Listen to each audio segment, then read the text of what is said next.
So let me start with a story. I don't know where it came from.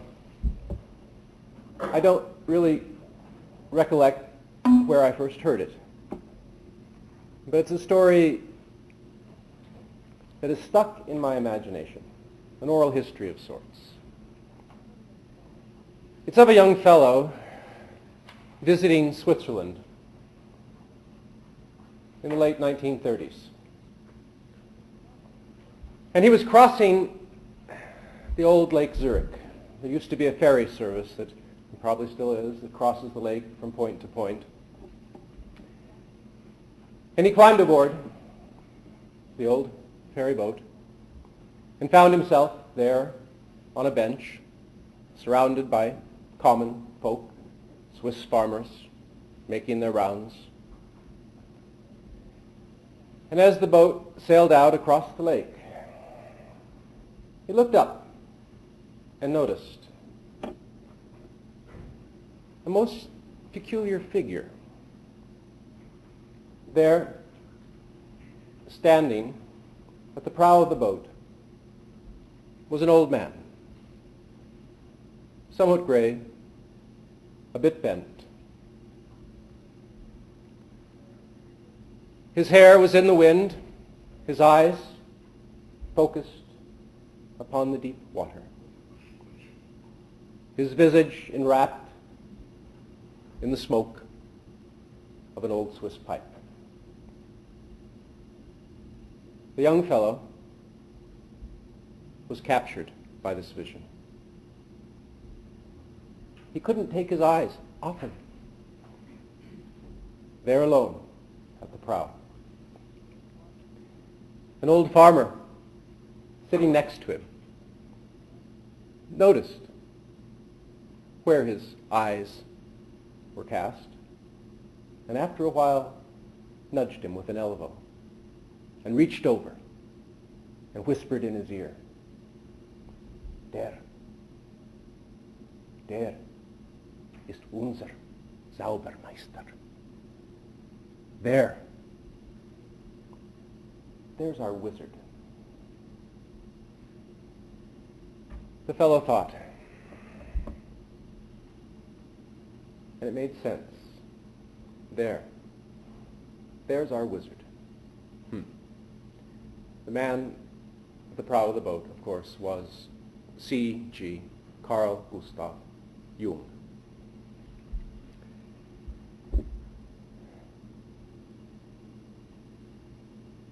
For almost 4 decades, I have, in my own metaphorical sense, been riding on that ferry myself. And I know that there are many here tonight who likewise have been sitting upon a bench, crossing a water, looking up at the prow, seeing the visage of this figure, this C.G. Jung.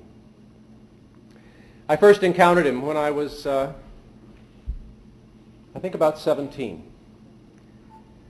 A friend gave me a book called Man and His Symbols, which I read. I still have my copy, a tattered paperback, deeply underlined. I must say I understood perhaps little, or perhaps even none. But there were images in that book. There were words that captivated me. Symbol, self, individuation, transformation, archetype. And in my adolescent mind, they took some root, and there they sprouted. It was a few decades later that I again came across this name and began my own, shall we say, more intensive study of the man, Carl Gustav Jung, the old wizard at the prow of the boat.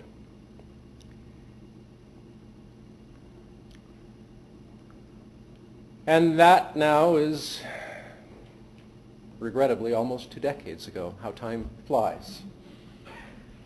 But in those years, I've spent a great deal of time sitting on that bench, looking, wondering about the visage of that man. And perhaps like you, at times my vision has turned more to my toes. My stomach has reeled. The fact of things is I get seasick easily. I find, shall we say, active waters rather disturbing in a deep and visceral sense. And I think we all have our malaise, our nausea with this life at times, which distracts us. And yet again and again across those years, I have glanced up and seen that man and wondered and sought to understand. So in this series of 4 meetings, 4 lectures over the next month, I invite you all to join with me. Walk up the plank. Take a seat on the bench of an old ferry and venture out upon deep and ancient waters. Look up. Take a look. See the old fellow there at the prow with that pipe. Eyes cast forward into the depths. Judge him as you will. That's your choice. But before you judge, look. Look.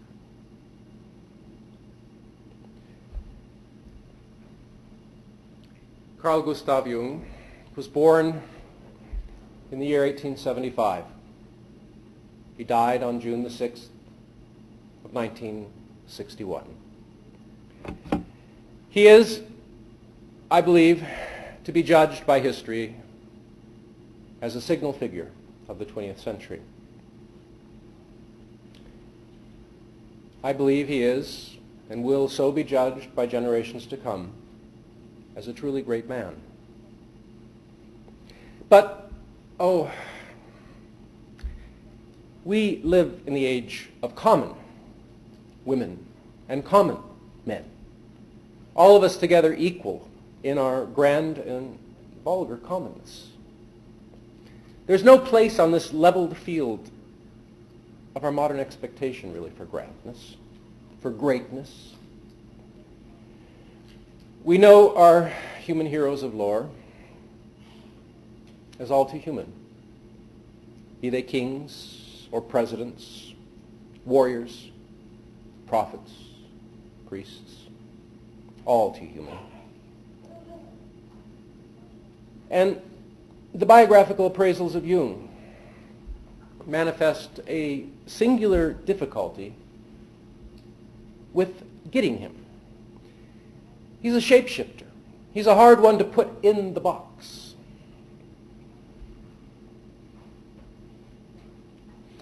You know, the early evaluations of Jung were written mainly by his close, shall we say, disciples. That a man should have disciples alone says something of him. They were what might be called hagiographies, holy stories, holy biographies, saint biographies.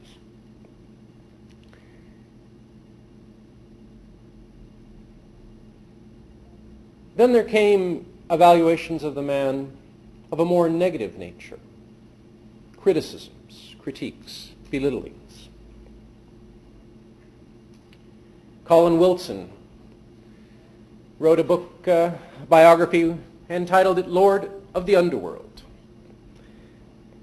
A fellow more recently by the name of Noel has written 2 extremely critical books, one called The Jung Cult, the other called The Aryan Christ, looking at this figure of Jung. And more recently, in fact, I think just last year, was published a huge biography, huge and detailed, very well-researched biography by a woman by the name of Deidre Baer, which I looked forward to reading with great anticipation and ended up finishing with great disappointment. It was and is, and you can go out to your bookstore and find it if you wish, although I don't advise it, a huge shopping bag full of puzzle pieces. But somehow it gave no clue to the puzzle.